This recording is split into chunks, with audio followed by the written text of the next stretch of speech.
आज करेंगे हम हरिवंश राय बच्चन द्वारा लिखी गई कविता आत्म परिचय। आत्म परिचय को गीत की संज्ञा भी दी गई है। हरिवंश राय बच्चन जी हालावाद के प्रवर्तक हुए हैं। इन्होंने ये जो आत्म परिचय कविता लिखी है, ये जो कविता है इन्होंने अपनी पहली पत्नी की मृत्यु के उपरांत लिखी थी। तो कवि उनकी मृत्यु से बड़े दुखी हुए थे और तब लिखते हुए क्या कहते हैं, मैं जग जीवन का भार लिए फिरता हूँ, मैं जग जीवन का भार लिए फिरता हूँ, फिर भी जीवन में प्यार लिए फिरता हूँ। कर दिया किसी ने झनकृत जिनको छूकर, मैं सांसों के दो तार लिए फिरता हूँ। कवि क्या कहते हैं, कवि यहाँ पर जीवन का बोध कराते हुए कहते हैं। क्योंकि सांसारिक जीवन सभी को जीना पड़ता है।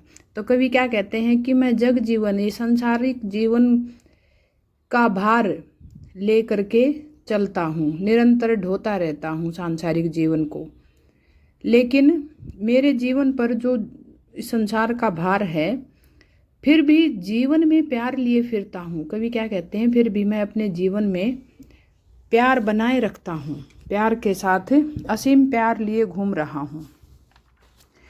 कर दिया किसी ने झनकृत जिनको छूकर। कवि अपनी प्रियतमा की याद में, अपनी पत्नी की याद में क्या कहते हैं कि मेरी प्रियतमा ने के प्यार भरे हाथों ने जब मेरे हृदय को छुआ तो ऐसा लगा जैसे किसी ने वीणा के दो तार छू लिए हों और उन्हें झनकृत कर दिया हो, अर्थात मेरे हृदय को झनकृत कर दिया हो। मतलब यहाँ पर कवि अपनी पत्नी के यादों में और उसके कोमल हाथों की झनकृत सांसों के तार के साथ जी रहे हैं। दूसरे छंद में कवि क्या कहते हैं, मैं स्नेह सुरा का पान किया करता हूँ, मैं स्नेह सुरा का पान किया करता हूँ, मैं कभी न जग का ध्यान किया करता हूँ। जग पूछ रहा उनको जो जग की गाते, मैं अपने मन का गान किया करता हूँ। कवि क्या कहते हैं कि मैं स्नेह सुरा का पान किया करता हूँ, मैं प्रेम रूपी मदिरा का पान करता हूँ, अर्थात मैं प्रेम में जीवन जीता हूँ, मस्त रहता हूँ प्रेम में। मैं कभी न जग का ध्यान किया करता हूँ, मैं इस संसार का ध्यान कभी नहीं करता, क्योंकि यह संसार तो स्वार्थी है। क्योंकि संसार उसी को पूछता है, जग उसी को पूछता है जो जग की गाते, जो जग का गुणगान करते हैं, जो संसार के अनुरूप कार्य करते हैं, सांसारिक कार्य करते हैं, उन्हीं का यह संसार गुणगान करता है, बखान करता है। लेकिन कवि क्या कहते हैं, मैं अपने मन का गान किया करता हूँ, लेकिन मैं तो अपने मन का, अपनी भावनाओं का, अपनी संवेदनाओं का ही गान गाता हूँ और उसी गान को सुनता हूँ। तीसरे छंद में कवि क्या कहते हैं, मैं निज उर के उद्गार लिए फिरता हूँ, मैं निज उर के उद्गार लिए फिरता हूँ, मैं निज उर के उपहार लिए फिरता हूँ। है यह अपूर्ण संसार न मुझको भाता, मैं स्वप्नों का संसार लिए फिरता हूँ। कवि क्या कहते हैं कि मैं निज उर के उद्गार लिए फिरता हूँ, अर्थात उद्गार होते हैं मन के भाव, अधीरतापूर्ण जो भाव होते हैं उनको, यानी कि एक तरह से विस्मयादि बोधक भाव होते हैं जो आश्चर्यचकित कर देने वाले। कवि क्या कहता है कि मैं अपने हृदय के भावों को, मैं अपने उर के मतलब हृदय के भावों को ही लिए फिरता हूँ, उन्हीं के साथ ही मैं अपना जीवन यापन करता हूँ। मैं निज उर के उपहार लिए फिरता हूँ। कवि क्या कहते हैं कि मैं अपने ही हृदय के भाव रूपी जो उपहार हैं, भेंट हैं, उन्हीं को लेकर के घूमता रहता हूँ, संजोए रखे हुए हूँ। अर्थात मेरे मन में जो भाव हैं वो भाव एक तरह से उपहार स्वरूप हैं और उन उपहार को, भेंट को मैं संजो करके रखता हूँ। है यह अपूर्ण संसार न मुझको भाता। कवि क्या कहते हैं कि यह संसार तो अपूर्ण है, अर्थात अपूर्णता से भरा हुआ है, इसमें कोई भी चीज़ पूरी नहीं है और मेरे हृदय को कोई चीज़ अपूर्ण चीज़ अच्छी नहीं लगती। मैं सपनों का संसार लिए फिरता हूँ। कवि क्या कहता है, मैं तो अपने ही सपनों की दुनिया में ही डूबा रहता हूँ। अर्थात मैं इस संसार की उपेक्षा करके अपने सपनों को जीता हूँ। ठीक है, अपने सपनों के अनुसार ही जीवन यापन करता हूँ और अपने सपनों में ही डूबा रहता हूँ। कवि चौथे छंद में कहता है कि मैं जला हृदय में अग्नि दहा करता हूँ। मैं जला हृदय में अग्नि दहा करता हूँ, सुख दुख दोनों में मग्न रहा करता हूँ। जग भव सागर तरने को नाव बनाए, मैं भव मौजों पर मस्त बहा करता हूँ।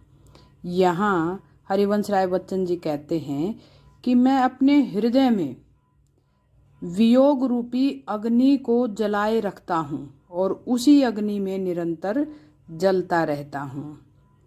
मैं सुख और दुख दोनों अवस्थाओं में मग्न रहता हूँ। क्या कहता है कवि, सुख दुख दोनों में मग्न रहा करता हूँ, कि मैं सुख और दुख दोनों ही अवस्थाओं में मदमस्त रहता हूँ। जग भव सागर तरने को नाव बनाए, कि यह संसार अपने आप को इस संसार रूपी सागर से पार करने के लिए तरह तरह की परिस्थितियों को अपने अनुसार नाव का निर्माण करते हैं। अर्थात धन वैभव सब कुछ इकट्ठा कर लेते हैं, लेकिन मैं भव मौजों पर मस्त बहा करता हूँ।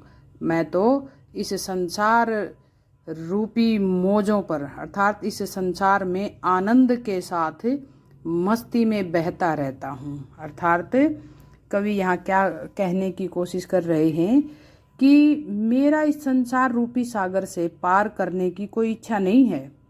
मैं तो इस संसार की लहरों की मस्ती में ही बहना चाहता हूँ।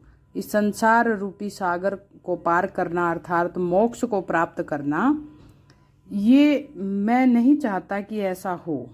ये किसी नाव की आवश्यकता होती है, लेकिन कवि तो क्या कहता है कि मुझे मोक्ष प्राप्त करने की कोई भी कामना नहीं है। वह तो इसी संसार में बहना चाहता है, संसार की लहरों में बहना चाहता है।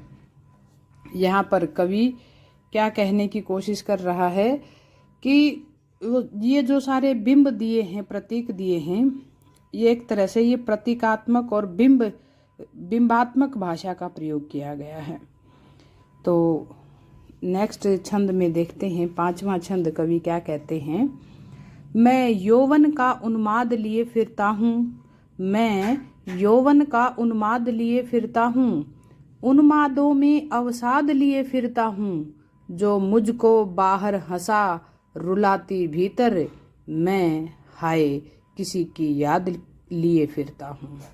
कवि कहते हैं कि मैं यौवन का उन्माद लिए फिरता हूँ, अर्थात मैं तो अपनी जवानी के जोश में ही मस्त रहता हूँ। जवानी के जोश में मस्त रहता हूँ, मस्त होकर अपना जीवन यापन करता हूँ। उन्मादों में अवसाद लिए फिरता हूँ। उन्मादों में यानी कि अपनी जवानी के पागलपन में अवसाद लिए फिरता हूँ। अपने भीतर अनेक तरह के दुखों को समाये हुए हूँ, दुखों को छिपाए हुए हूँ।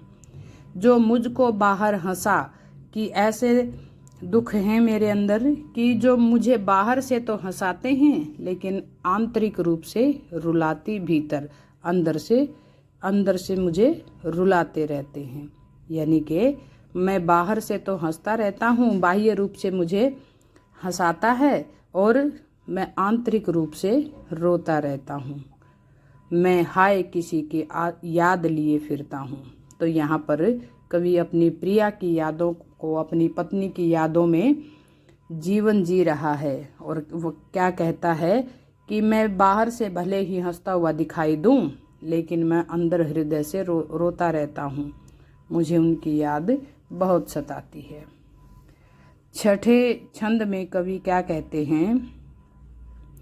कर यत्न मिटे सब, सत्य किसी ने जाना, नादान वही है हाय जहाँ पर दाना। फिर मूड ने क्या जग जो इस पर भी सीखे, मैं सीख रहा हूँ सीखा ज्ञान भुलाना। कवि क्या कह रहे हैं कि मैं इस संसार से पूछता हूँ कि इस संसार में बड़े बड़े महात्मा लोग हुए जो सत्य को जानने की खोज में निकले, कर यत्न मिटे सब, कि सब के सब प्रयत्न करके मिट गए। सत्य किसी ने न जाना, किसी ने भी सत्य को ग्रहण नहीं किया, सत्य को जानने का प्रयास नहीं किया। लेकिन आज तक कोई भी उस सच को नहीं जान पाया है, अर्थात उस ब्रह्म की खोज में लगे तो बहुत, लेकिन उस ब्रह्म की खोज किसी से नहीं हो पाई है और वह ब्रह्म की खोज अब तक समाप्त नहीं हुई है।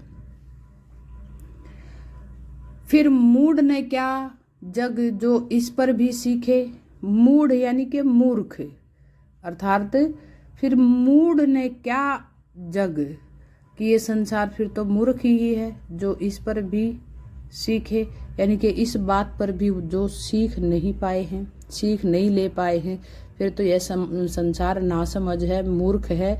मूर्ख लोग ही इस संसार में निवास कर रहे हैं, जो इतना जानने के बाद भी संसार को पूरी तरह से उसकी सत्यता को जान नहीं पाए हैं।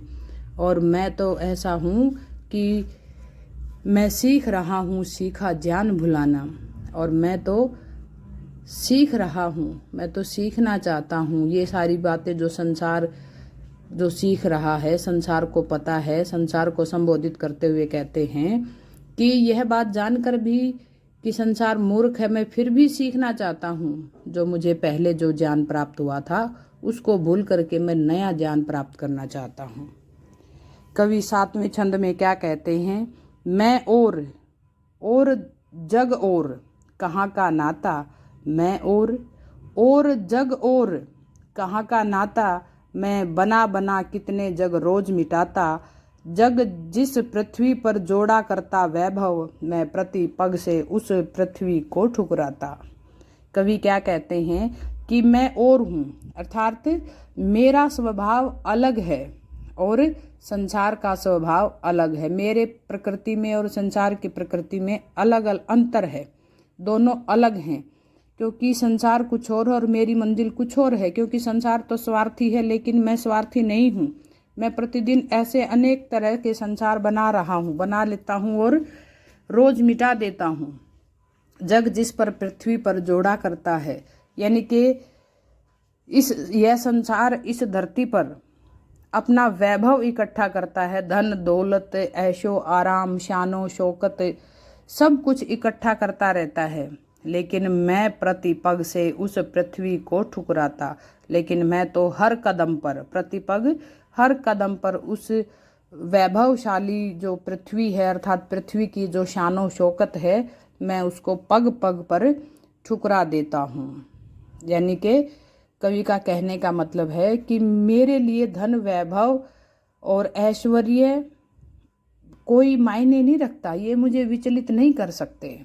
अब 8वें छंद में कवि क्या कहते हैं, मैं निज रोदन में राग लिए फिरता हूँ, मैं निज रोदन में राग लिए फिरता हूँ, शीतल वाणी में आग लिए फिरता हूँ, हो जिस पर भूपों के प्रसाद निछावर, मैं खंडर का भाग लिए फिरता हूँ। कवि क्या कहता है कि मैं निज रोदन में, मैं अपने रोने में भी, अर्थात अपने आंसुओं के साथ मैं राग लिए फिरता हूँ, कि मेरी आंखों में आंसू हैं लेकिन मेरे अंदर गीत छिपे हुए हैं, प्रेम के गीत छिपे हुए हैं। मेरी शीतल वाणी है लेकिन मेरी उस वाणी में आग है, अग्नि है। हो जिस पर भूपों के प्रसाद निछावर, जिस पर राजाओं के सारे महल, प्रासाद महल निछावर हों, ऐसा आलीशान महल मेरे लिए कोई मायने नहीं रखता। ये सारे के सारे मैं निछावर कर देता हूँ, मैं वह खंडर का भाग लिए फिरता हूँ। अर्थात मेरा जो टूटा हुआ खंडर है, अर्थात कवि का प्रिया के वियोग में उनका हृदय जो टूट गया था, तो मैं उस खंडर की भांति हूँ और मैं उसी को लिए फिरता हूँ। वह उसी को सुंदर मानता है, शोभाशाली मानता है। तो ये थी हमारी कविता, अर्थात एक गीत जो हरिवंश राय बच्चन द्वारा लिखी गई थी। उम्मीद करती हूँ बच्चों आपको अच्छे से समझ में आई होगी। धन्यवाद।